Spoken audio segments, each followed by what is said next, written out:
Once again, good afternoon to you all. I am Rabbi Darko from the KNUST Counseling Center and also the Secretary to the KNUST Wellness Committee.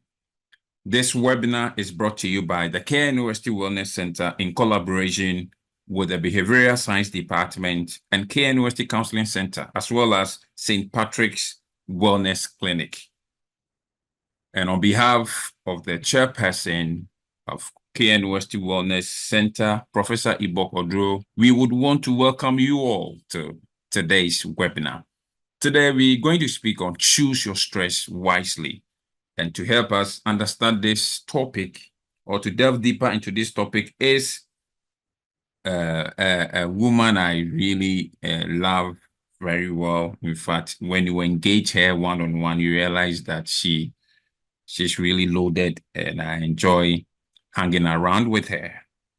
She's the person of Roxanne Worden. A little bio about Roxanne.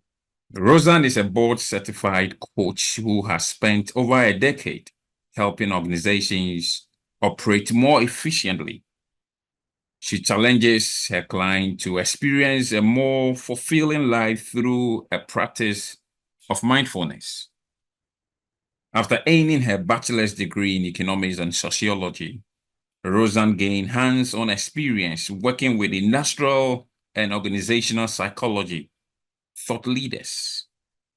Just a few years later, she liaised with over 250 policymakers and stakeholders globally for the advancement of cancer control planning in her role as a program analyst at the U.S. National Cancer Institute. In 2021, Roxanne decided to make a full-time commitment to her coaching practice and set off for a new venture in Ghana, West Africa.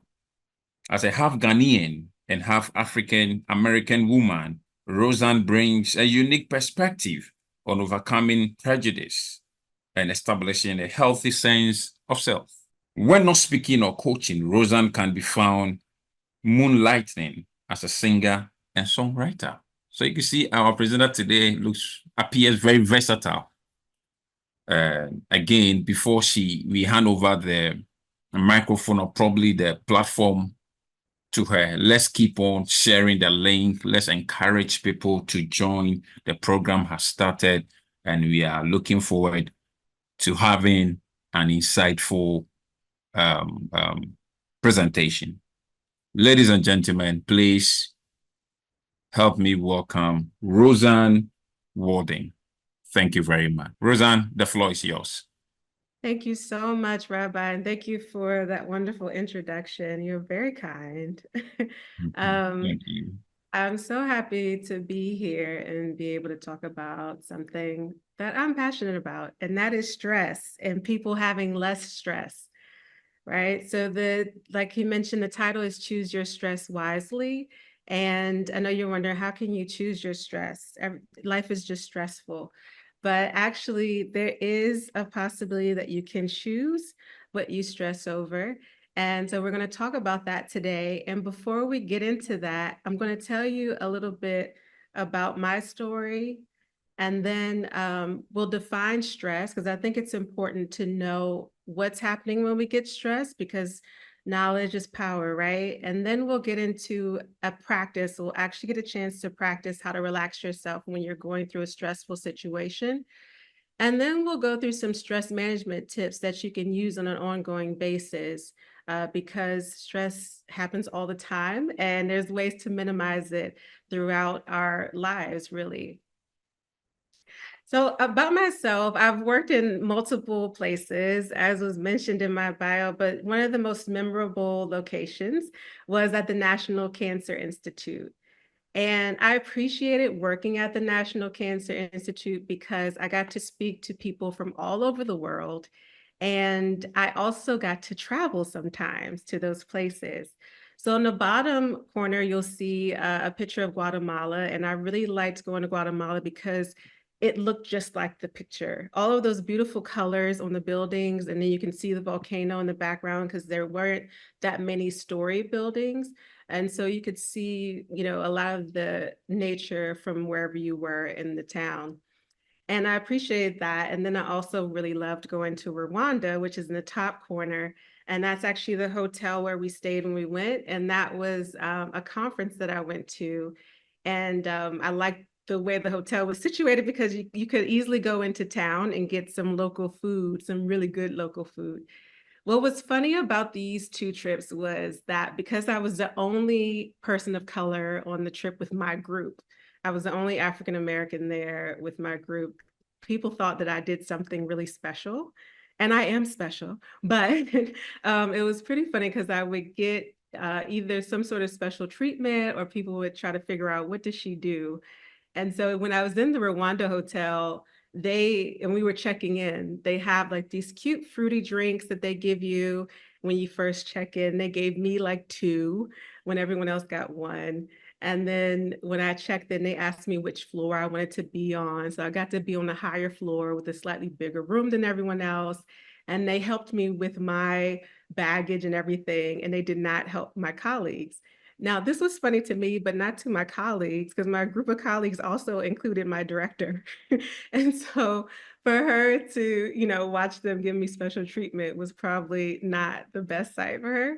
But it was funny to me because I guess, you know, perception is everything, right?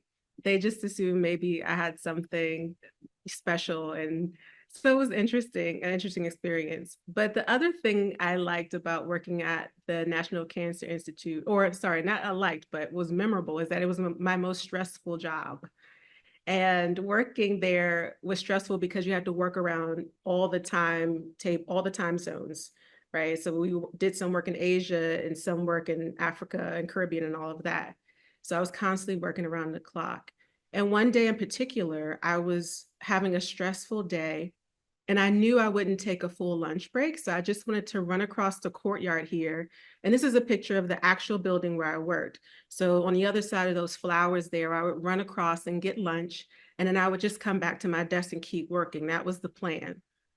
Well, as soon as I left my building and got to the other side of those flowers, there was a gentleman standing there looking at the building. He stopped me and he said, "Excuse me, do you work there?"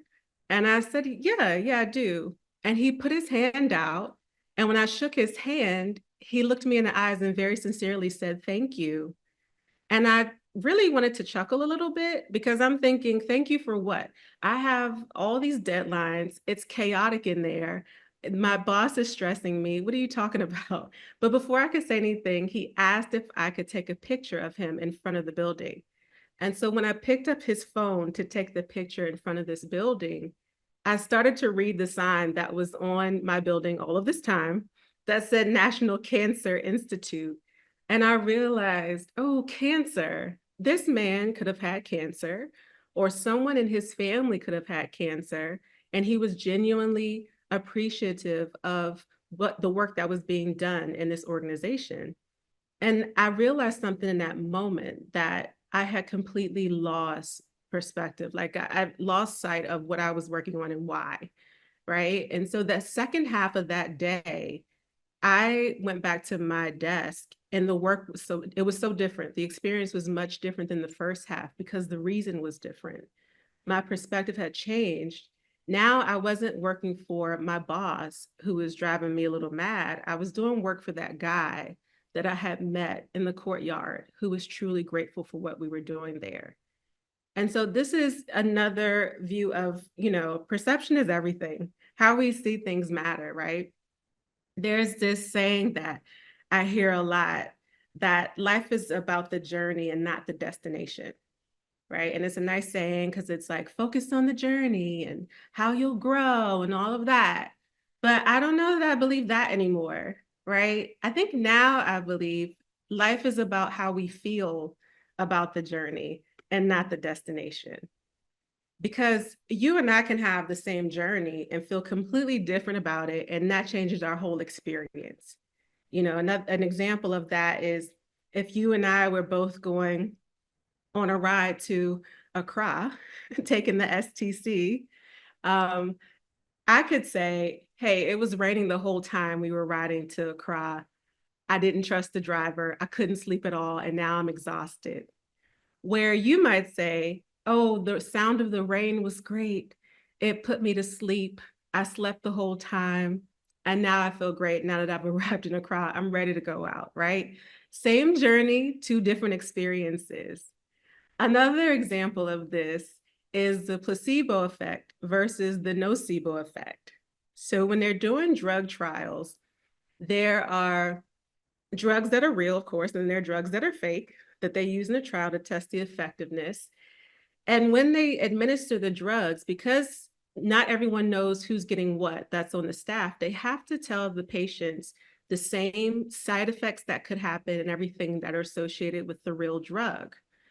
When they do that, it's very funny because some people experience what they call the placebo effect, where they're taking a fake drug, but because they expect the drug to work, this new drug, they experience a little bit of improvement in their health based on what they were told the drug is supposed to do.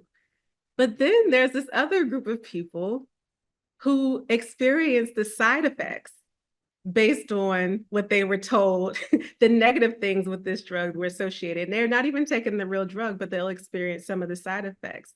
Again, it's the same journey, different experience based on their expectations.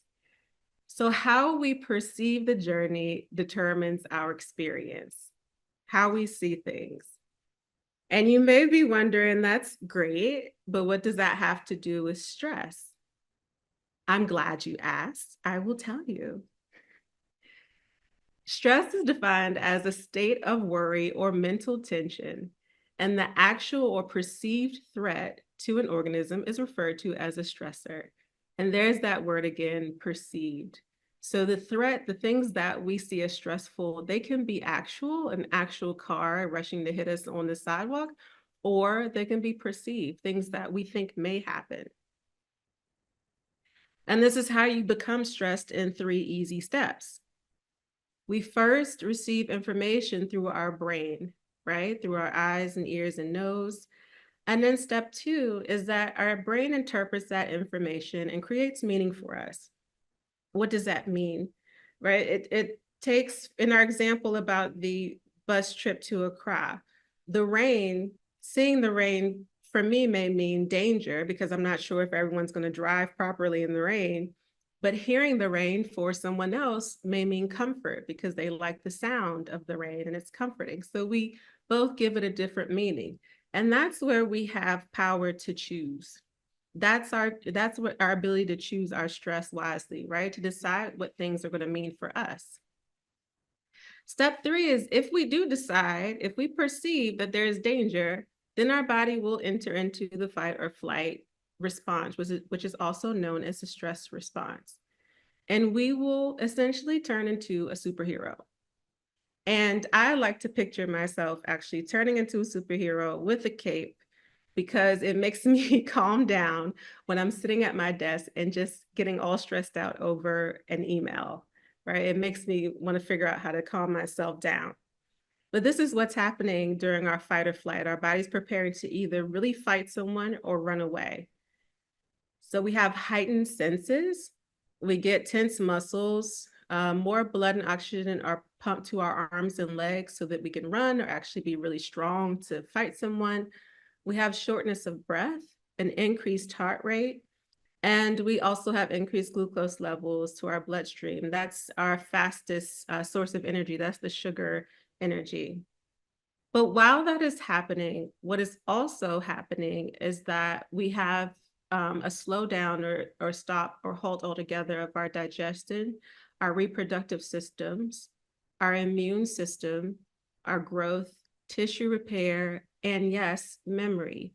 So if you are trying to study, if you're trying to remember things that you're supposed to do, your memory is affected. What happens is that your body decides that these things are not essential right now. We don't need this to happen, this digestion and reproductive stuff to happen while you're in danger. So it doesn't focus on that. It pulls all of its resources towards the side of you that needs to fight. And this can actually be, as you can imagine, very bad for your well-being because over time, if you have chronic stress, you're constantly going up and down because your body has to also regulate your system after you go through this. And you have to come back down to a normal level, and hormone levels and everything have to regulate.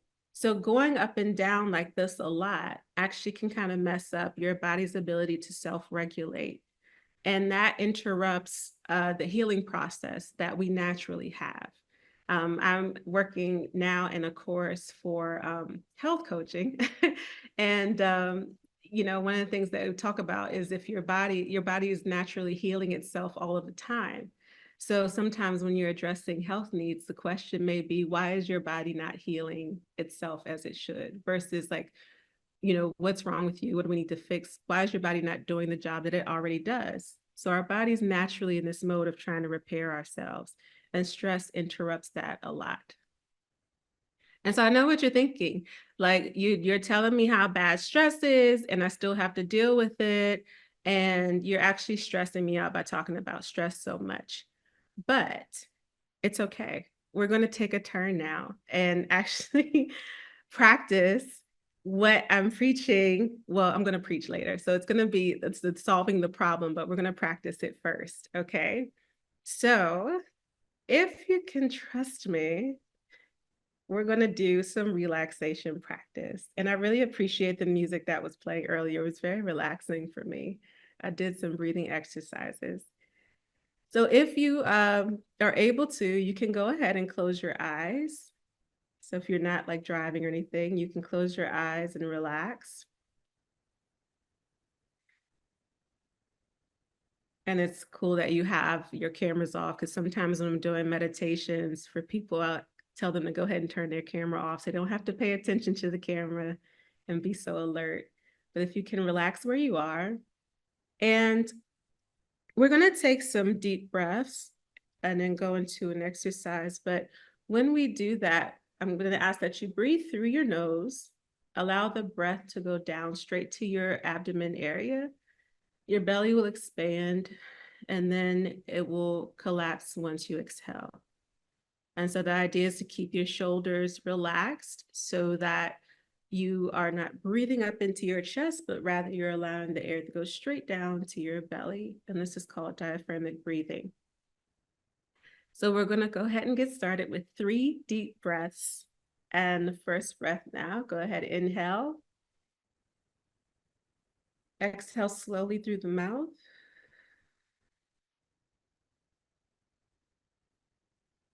Inhale again through the nose. Exhale slowly through the mouth. Last one, and then hold it at the top of the breath just to feel your body filled with air. Inhale, hold it, and then exhale slowly. And you can just keep your eyes closed and go back to your normal breathing rhythm. Just pay attention to your breath, the natural flow of your breath. If any thoughts come in your mind, just let them pass through like a cloud.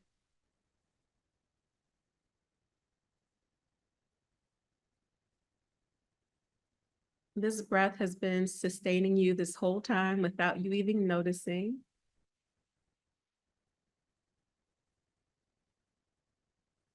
Pay attention to how natural it is, flowing in and out.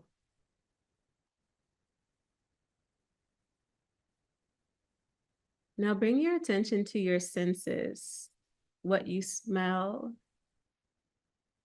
what you can hear around you, even beyond the sound of my voice. Maybe you hear a fan in the background, or if you can go further out, maybe you hear a car passing by.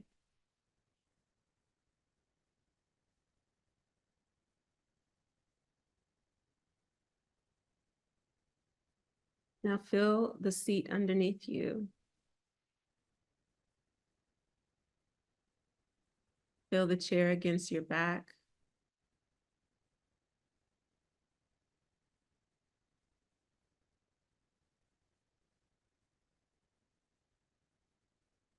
Notice the temperature in the room. Is it hot or cold?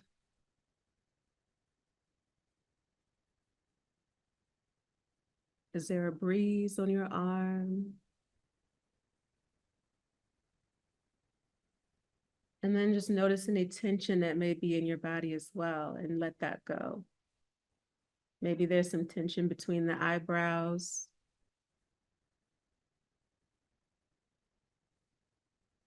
In the shoulders or back. And just let it go as you continue to breathe and exhale.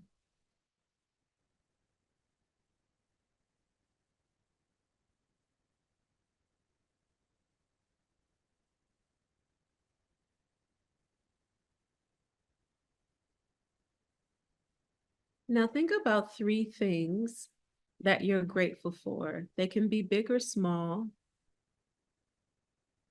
They don't have to, anything that you're grateful for today, anything that pops into your mind is fine. 3 things that you're grateful for.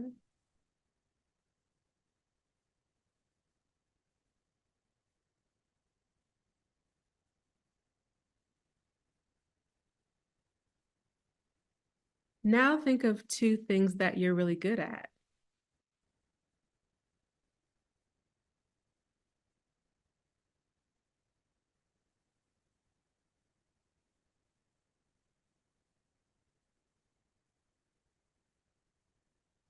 And 1 thing that you can do today towards your goal.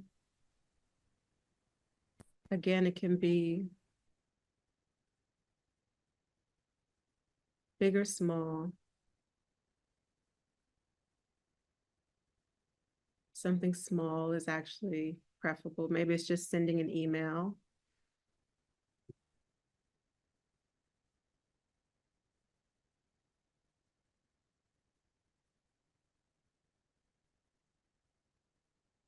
And then when you have that 1 thing, take 1 more deep breath. Exhale slowly, shake out again any tension in your body. Maybe shake your hands, feet a little bit. And then open your eyes if you had them closed. Now, okay, so just think about how you feel. Does anybody notice anything about how they feel? You can respond in the chat if you have access. Please, the floor is open for us to share our experiences after this realization exercise. You can just raise your hand and you can be called. Thank you. Okay, looks like no one's ready to share. No problem. I just want to make sure you're still looking at my slides, correct? No, we can still see the practice realization in the picture. So, okay, great. So I'll go ahead. I won't pressure anyone to share. Okay, so I just want to explain what we did there. So again, like I said, perception is everything. So what we did was redirected our focus to change our perception, to change our experience in the moment. This is what I call focusing on your bar. It's different from going to the bar, but focusing on our bar. So the B is for breathing. So the first thing we did was took 3 deep breaths, right? And the reason we did that was because when you take deep, long breaths, it sends a signal to your body that you are safe. And so your body knows, okay, let's relax, let's regulate her system again because she's safe or he's safe. And then the breath also is helpful for, those long breaths are helpful for actually extending life in a way, because it helps to keep you, it extends the use of your lungs. We don't normally use that much of our lungs. But when we do the diaphragmatic breathing, we're actually just exercising our lungs as well.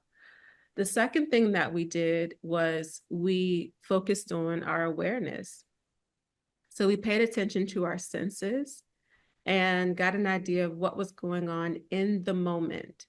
And that's important because that is evidence that we're not in danger. It helps us get in touch with what is happening right now. If I'm sitting at my computer and I'm getting stressed out and I get in touch with what's actually going on with me physically, I'll notice that my life is not in danger. I'm actually stressing out over things that are going on in my head, right? So that helps us get in touch with what's happening now. The third thing we did was focus on our resources. What am I grateful for? Basically, what do I have? What do I have going for me instead of what I don't have? What can I do versus what I can't do? These things are very helpful for reducing stress because it's an endless cycle if you focus on what you can't control. So this redirects your focus on what's in my power right now that I can actually put this energy to. You know, I can use this energy for good things. So focus on your bar. The other thing I want to share is just ways to deal with what are called micro stressors. Micro stressors are small moments of stress that seem manageable on their own. This is like when you're in traffic, or for here, it may be when the power goes out, right? There are things that happen all the time that we're used to. And so we think that it's not affecting us because we're used to it. We know traffic happens. We know, my coworker is going to come to me and they're going to drain me with talk about everything bad that's going on in the office. We know it's going to happen. So we think it doesn't affect us, but actually it does. In very little small ways, these micro ways, we're affected by the stress of dealing with these situations on a regular basis. Other things that are considered micro stressors are when we do things that are not in line with our values, right? So sometimes that can weigh on us because we have that tension going on internally. We did something that we didn't think was moral or was against our personal value system. That can weigh on us as well. So I want to give some tips for dealing with those micro stressors, because this is that kind of ongoing stress management, figuring out how to minimize the effects of those things. So I'm just going to share some helpful tips. And it just so happens that the acronym for those tips are WAR. So you go to the bar first and then go to WAR, which is what I think people did back in the olden days anyway. So the first thing we want to do is write it down. And I say it because it can be anything that's going on in your head for emotions that you're having often or that are bothering you. That's when journaling is great. Also, when you have a lot of things to do, you may want to make a to-do list to get it out of your head, or your grocery list. But the idea is to dump as much stuff out of your head so that it's not spinning around disorganized and making you think that you're dealing with more than what you really are. There was a study done years ago by Dr. Luskin in Stanford University, where they discovered that we have about 60,000 thoughts a day, and 90% of those thoughts are repetitive. And when I found this out, I was like, whoa, wait, really? And I thought, okay, I'm going to put this to the test, because at the time I found this out, I was actually dealing with a lot of negative thoughts myself. And they were weighing me down because I had my own struggles with depression. So what I did was actually made a list of all of the negative things that I thought about myself, that the things that were weighing me down every time I tried something new. And then I made a list of things I like about myself, because to me, everything is an experiment. Everything is just gathering data. It turned out that I had like 25 things, big and small, that I really liked about myself. And I only had 5 things that I didn't like. The 5 things were completely outweighing the things that I liked about myself. I was just letting them run around in my head all day long, making me feel like I'm the worst person on the planet. So this was amazing knowledge for me to learn and get it out of my head. That's why writing things down is important. The same thing happens when you have a lot to do and you think that I have so many things to do. And part of the stress is that you're trying to remember what you have to do. And when you're doing that, sometimes you may not even realize it, but the same things are running around in your head over and over just because you're trying to remember them. And so you may have 5 things to do, but in your mind, it feels like you have 10 or 15. So again, writing it down just so you can walk through what it is. And when you journal, it's also a nice way to look back and see your progress, what used to bother me, and walk through that. The next thing you may want to do is assess your environment. So are you on fertile ground? Your environment can include your home, right? So your physical home, how it's organized, and your workspace is organized. Clutter can add to your stress just because you see it and you think things should be a certain way, or if you need to find things and you're always kind of fishing through your stuff that's out of place, that can add to stress, these micro levels of stress. Also your social circles. And that goes to, some of that negative talk. Like, do you have people that speak to your goals or speak life? What are you surrounded by? Also media. So it includes social media, TV, and music. The funny thing about social media is some people would tell me, gosh, I hate social media. It's so negative. There's people are always saying, X, Y, and Z. There's always fights. And I would think to myself, I didn't rebuttal, but I would think to myself, oh, my social media, like I'm on Instagram only pretty much. And I'm like, oh, my Instagram feed it's pretty positive. Like it's really nice. It encourages me. And then I realized it's the algorithm. Like you can actually choose what you like, what you want to see, what you respond to, because the things are just fighting for your attention anyway. So we actually have more control over these feeds and all these things than we really let on. And so just being very aware of that and what you allow come into your system. And then any other influences that you may want to consider. Anything that influences your state of mind, that changes your mood. One test that I tell people a lot is just to pay attention to what drains you and what gives you energy. And I tell people this for when they're trying to decide like what they should have, like how much time they should spend with people and how they affect them.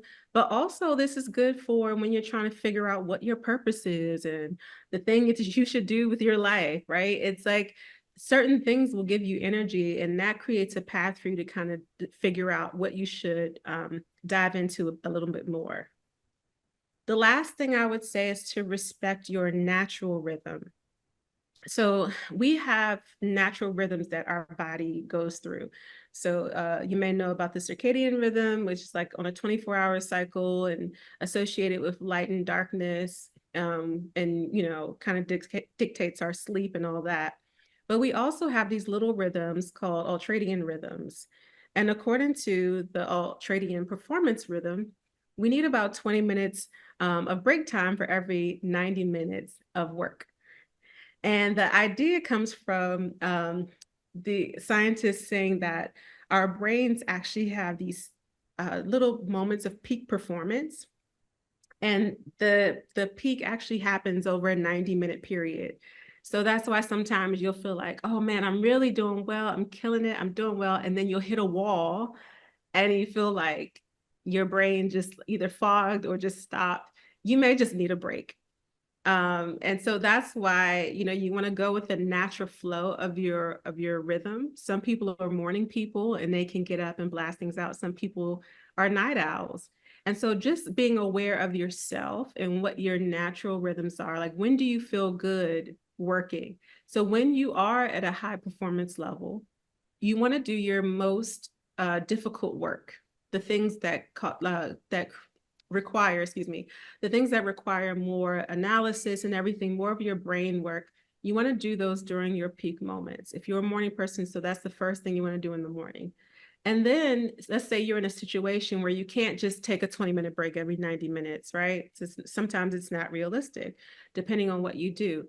So what you want to do during the 20-minute period, or when you feel yourself kind of getting fidgety or tired or hitting a wall, is use that time for the work that doesn't really take as much, right? If you're going to do something where you just need to copy and paste all day, or you need to do some research that's just reading and it doesn't require you to create anything, you want to do that during that downtime, so to speak, when your brain is trying to repair itself. So your brain will repair itself like in these little ways, just as it does when you're sleeping. So finally, I want to leave you with just two books that helped me big time with these kind of micro stressors. And that is the 4-8 principle. And it's based on Philippians 4:8 for those who are curious. And that one talks all about your positive thinking. You may have heard of these before, but these changed my life. And the second book is Boundaries. And Boundaries is a book about relationships and figuring out, where you draw the line between yourself and other people, because both of these things can add to your levels of stress, just how you see relationships as well. So these two books greatly changed my perception of relationships and how the brain works. But I want to thank you so much for your time. And the floor is definitely open for questions. And I'm going to stop sharing right now.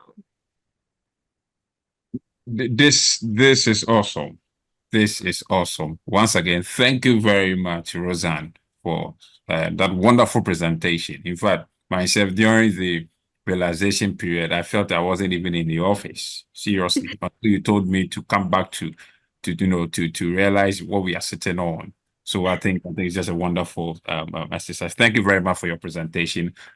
Listeners, please, the floor is open for questions. If you have any question, you can just raise your hand and you'll be called. You can also use the chat box. You can just chat in or send in your question and it will be read, please. So the floor is open. Please, you can raise your hand, then you'll be allowed to talk with due respect. Or possible, you can unmute and start to ask the question. Hello, good afternoon. Good afternoon. Please, I would like. Please, your name. I'm Josephine. Okay, thank you. The floor is yours. I would like to ask now, in order to move according to your rhythm, when you feel stressed out, what if there's a demand on you to perform that particular task? How then do you go about it? Because your rhythm is not allowing you to move at the pace that maybe the work situation wants you to. So how do you go do that? Thank you. Thank you so much for your question. So what I've definitely done in the past where I really couldn't stop is, if you can, I'm not sure if you can spare 5 minutes or less, that breathing, and let me know if so. But if you can spare 5 minutes or less, like between even 3 to 5 minutes to do the breathing, that gives yourself time to reset at least. So that's a short enough break. So it doesn't have to be 20 whole minutes. The other thing that I've done in the past is maybe there's another part of that same task, right? So let's say I'm writing a report, and you can even give me an example if you have one. So let's say I'm writing a report and I have a deadline. There's a part of it where I need to write, I need to create, and that takes more brain power for me because it's actually coming from me, right? But then there's a part that may be easier that, oh, I wanted to look up the answer to this question. I want to make sure this part of my report is correct. That's just kind of fact checking. That takes less brain power. So if you can't stop for at least 5 minutes just to breathe or just to get up, and another trick though, when I said get up, go to the bathroom, because I know it sounds funny, but sometimes even just taking a trip to the bathroom, doing that little walk and coming back, that still gives you 5 minutes, and it's a very acceptable thing to do. And so that's another trick. But if you can't stop at all, then focus on that task that takes less brain power, something where you just have to look up something to go with whatever you're working on. Does that make sense? Yes, it does. Thank you very much. Oh, you're welcome. Thank you. Thank you for the question, and thank you for the response, Rosa. We have a question from Dr. V.A. and Kamalomote. Thank you, sir, for your question. He says he says, I guess workplace and home stresses can't be measured and might require a more focused attention. Way forward, please.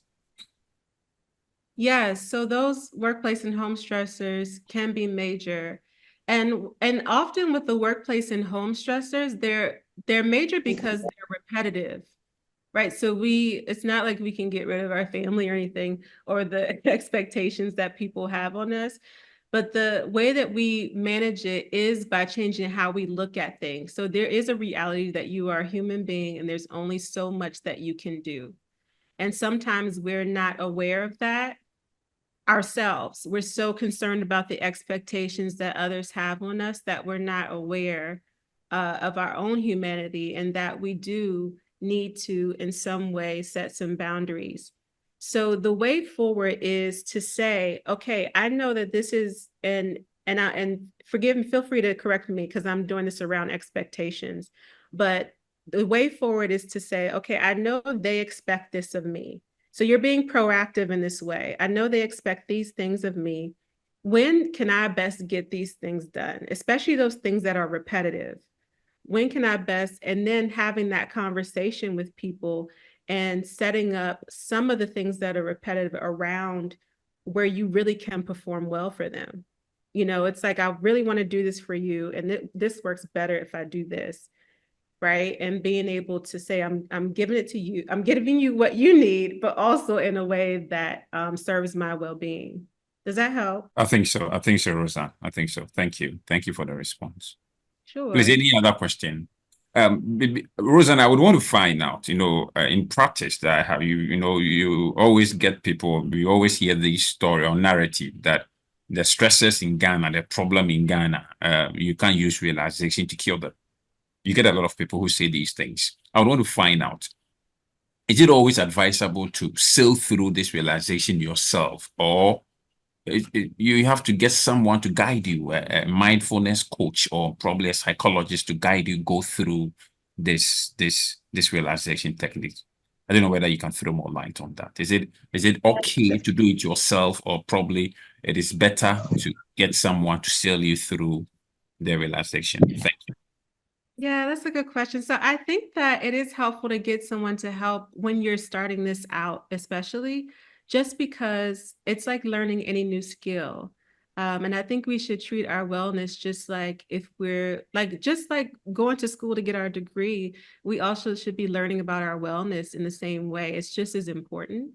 So I think it's helpful to seek help to do that. And then just so you have the tools that you can practice at home.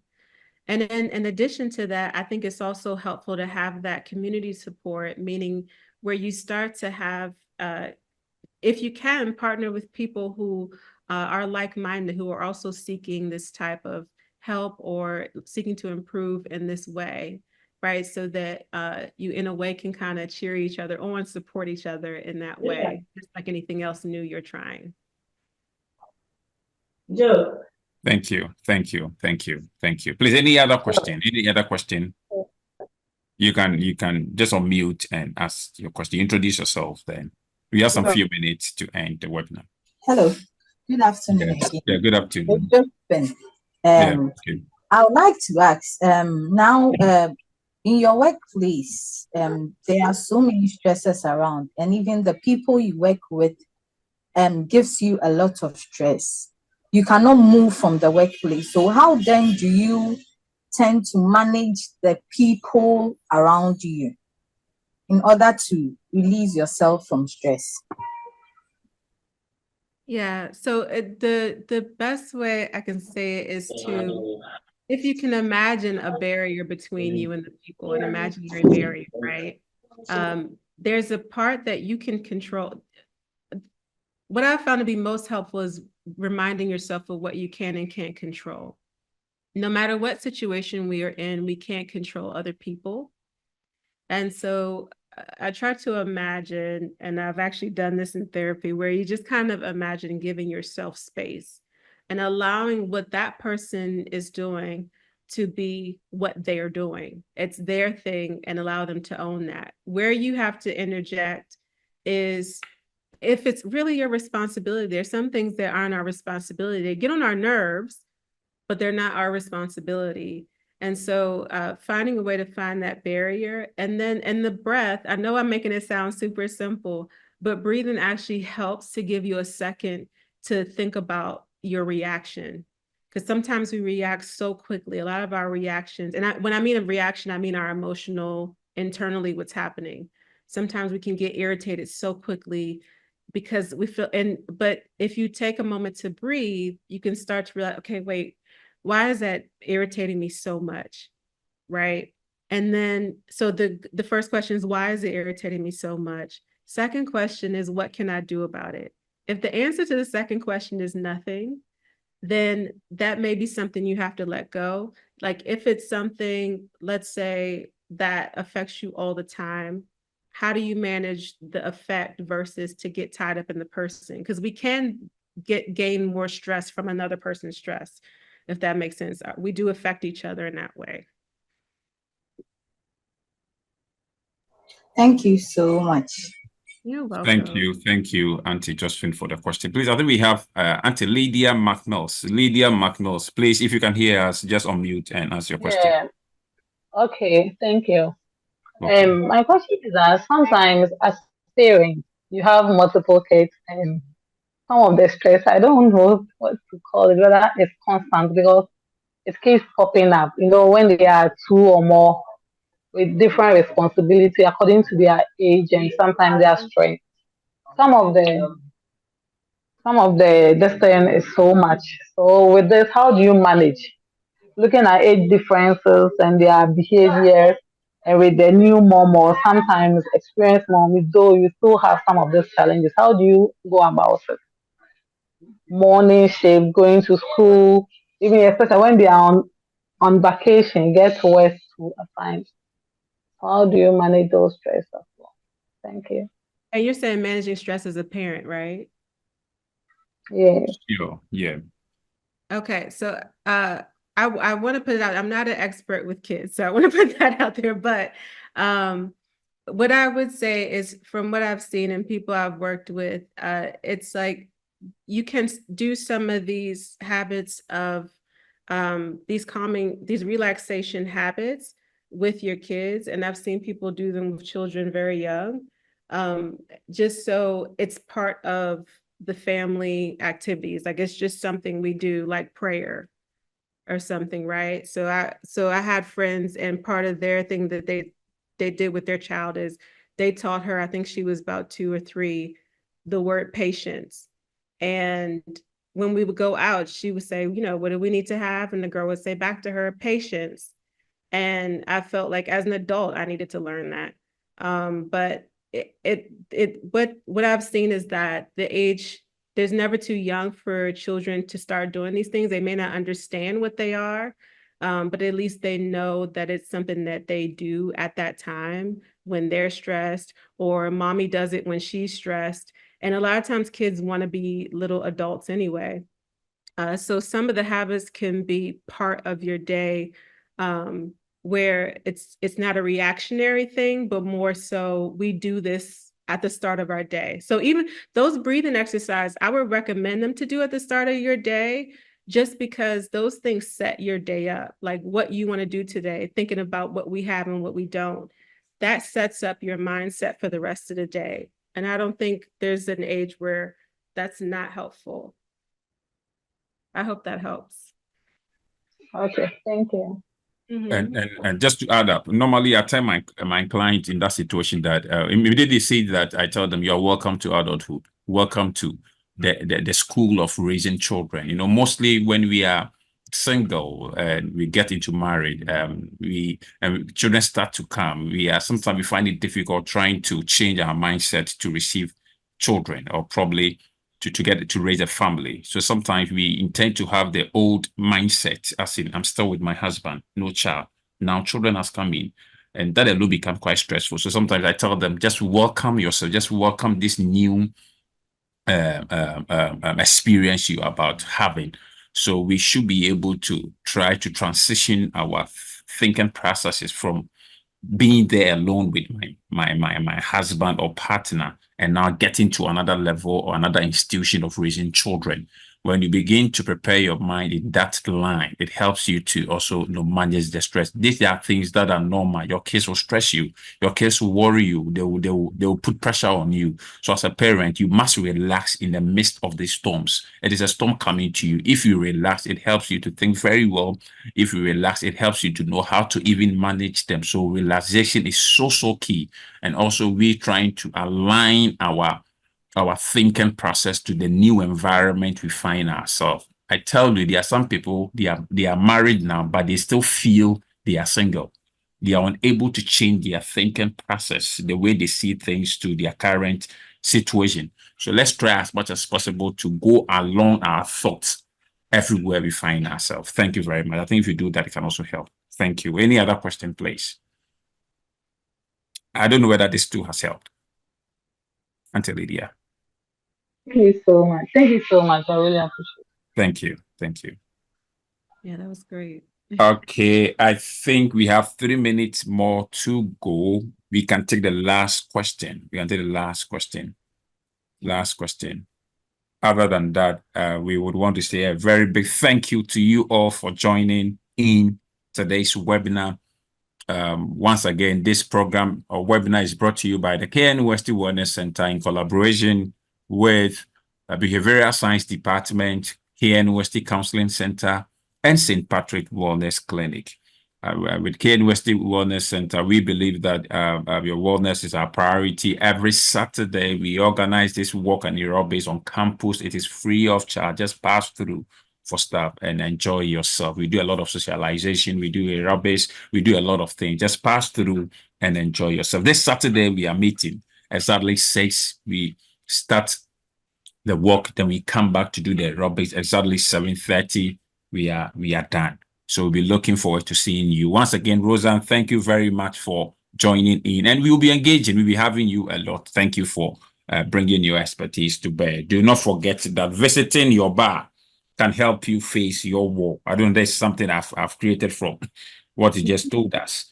So visiting your bar, that's in doing a lot of breathing exercise and knowing you and having the awareness and the resources can help you face or help you write down a lot of your experiences or write most of your experiences down and assess your environment and also respect your natural I think natural rhythm as well. Yes. So thank you very much once again, and we are looking forward to seeing you all this Saturday and probably seeing you again in next month's edition. Once again, bye-bye and thank you all. Bye. Bye.